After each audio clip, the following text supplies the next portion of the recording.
عزیز دوستو، انسان سب سے زیادہ پریشان وہ ہوتا ہے جسے مقصد حیات نہیں ملتا، جسے پتہ ہی نہیں ہوتا میں کیوں آیا ہوں، کس لیے آیا ہوں، کس کا بھیجا ہوا آیا ہوں۔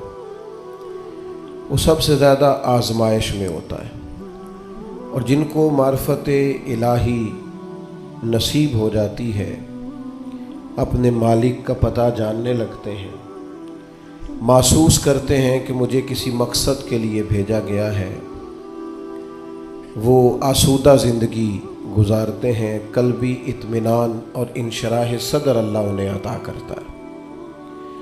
اللہ تبارک و تعالیٰ نے جب اپنے بندوں کی آزمائش کو دیکھا کہ وہ ڈھونڈتے پھرتے ہیں کہ ہم کیوں آئے، کس لیے آئے، کیوں بھیجے گئے، اللہ تعالیٰ نے انبیاء کرام علیہم السلام کا سلسلہ شروع فرمایا، اور پھر اس سلسلے کو بام عروج دیا اور اپنے پیارے حبیب علیہ السلام کو دنیا میں مبعوث فرمایا، اور فرمایا یا ایھا الناس قد جاءکم برہان من ربکم، اے لوگو یہ جو میرے نبی پاک علیہ السلام تمہارے پاس آئے ہیں تو یہ رب کی دلیل بن کر آئے، یعنی حضور سید عالم صلی اللہ تعالی علیہ وسلم کا وجود اطہر، کردار مبارک، آپ کا تبلیغ و ارشاد، آپ کا دعوت دین، یہ سب اس بات کی دلیل ہے کہ نبی پاک علیہ السلام اللہ کے سچے رسول بن کر دنیا میں تشریف لائے۔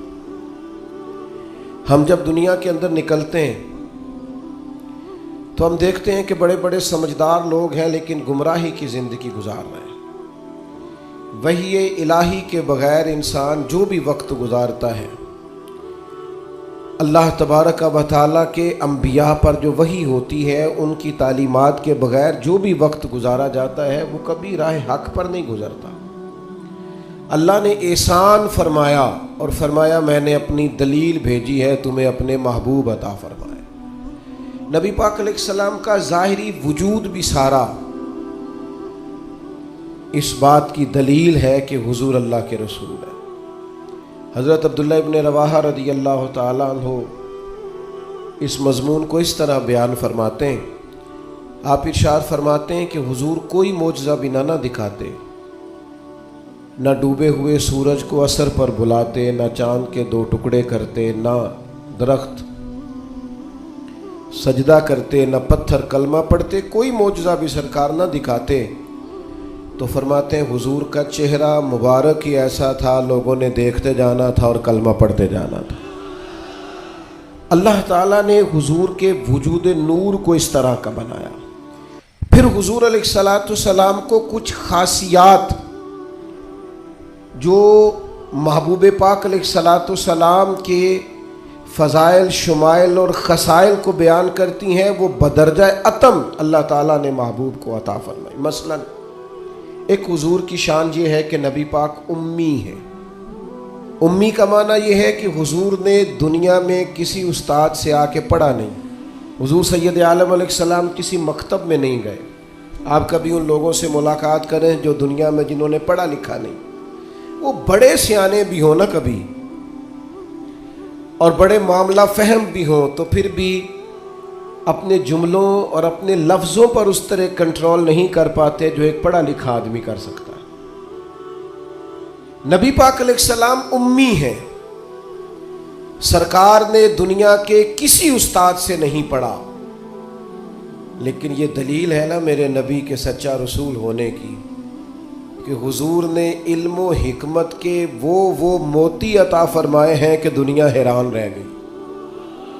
یعلمہم الکتاب والحکمہ، اللہ فرماتا ہے یہ تمہیں کتاب بھی سکھائیں گے اور دانائی بھی سکھائیں گے۔ جو فلسفیوں سے کھل نہ سکا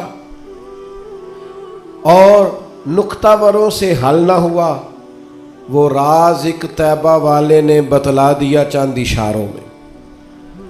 حضور علیہ السلام دانائی، حکمت، تدبر، فہم و فراست، آپ سرکار کا کوئی ایک فرمان پڑھ لیں، حضور کی کوئی ایک حدیث پاک آپ لے لیں، اس کی معنویت میں اتریں، اس کی گہرائی اور گہرائی کو آپ دیکھیں، آپ حیران ہو جائیں گے۔ صدیوں کے ادیب، شاعر، हुक्मा वो अपना सारा कलाम ला के वहाँ कुर्बान कर दें तो गर्दे राह तक नहीं पहुँच सकते।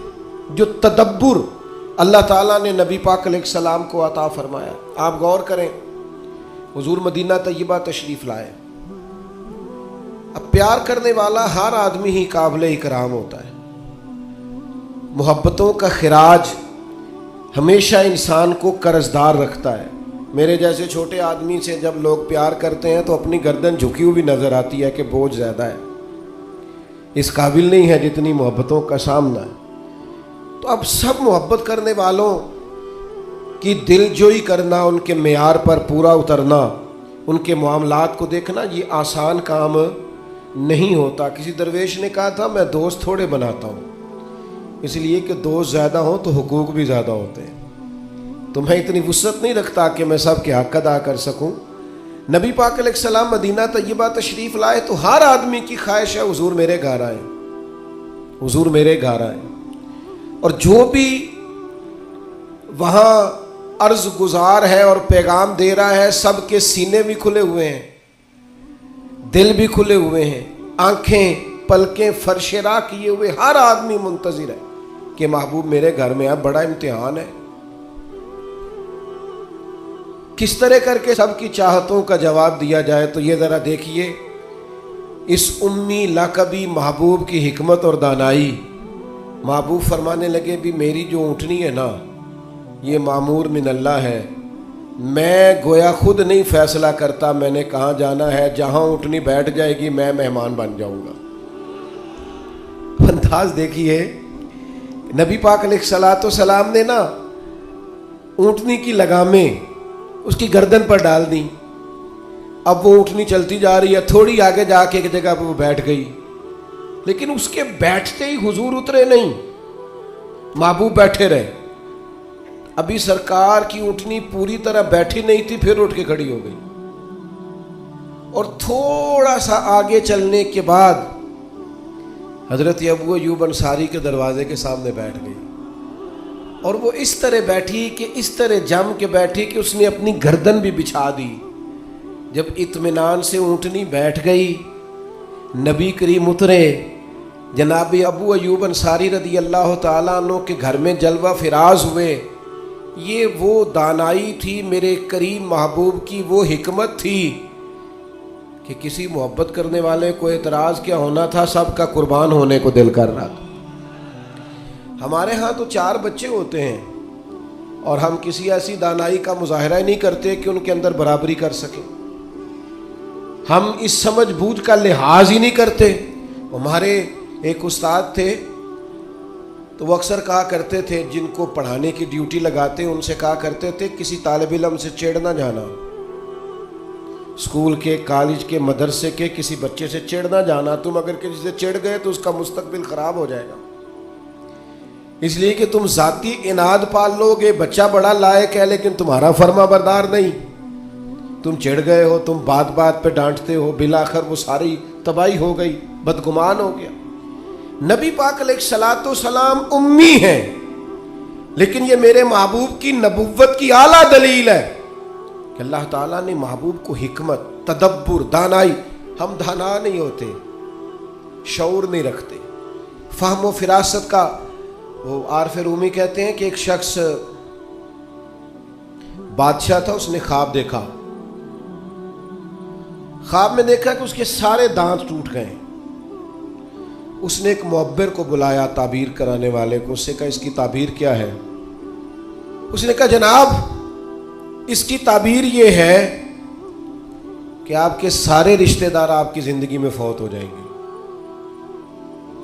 अब वो बादशाह इतना नाराज़ हुआ, उसने वो ताबीर करने वाला भी कत्ल करवा दिया। उसने कहा वो भी कोई ज़िंदगी है जिसमें ना भाई हो, ना बहन हो, ना बच्चे हो, ना बीवी हो, ना माँ हो, ना बाप हो, मरवा दिया। एक और आदमी ताबीर करने वाला था पर वो दाना भी था, उसको बुलाया और बुलाकर बादशाह ने कहा मैंने ख्वाब देखा है, ख्वाब में मेरे सारे दांत टूट गए, ताबीर बताए। तो वो कहने लगा बादशाह मुबारक हो, इसकी ताबीर ये है कि अल्लाह ताला ख़ानदान में सबसे लंबी उम्र आपको अता फरमाएगा। बादशाह ने उसे इनाम दिया, कहा तू जीता रह, क्या तूने बात की है, अब मेरी बात को समझिएगा। ताबीर उसने भी वही बताई